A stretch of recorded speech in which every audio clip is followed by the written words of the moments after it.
నీకు సొమ్ములు లేవు అని చిన్న సూపులు చూస్తున్నరే, మనకు మేడలు లేవు అని శానా దూరంగా పెడుతున్నరే.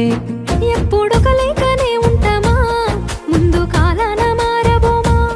నువ్వు బాధెందుకు కడతావయ్యో, ఆ భగవంతుడుండురయ్యో. నీ పాదాలకే దండమెడుత పిల్ల, నువ్వు చిన్నదానివైనా నా 7 జన్మాలకే కోరుకుంటా మల్లా నా తోడు నీడలాగా. ఓ బావా అంత పెద్ద మాటలెందుకు, నీదాన్ని నేను రయ్యా. నీ కడుపు నింపేటియా నేనే కాదు, నీ కష్టాన అమ్మనయ్యా. ఏ పుణ్యము నేను చేసుకున్నాను, నువ్వు దొరికినావే మరి. కన్నీళ్ళు కళ్ళల్లో రాకముందే గుండె కైతావు నువ్వు పిరి.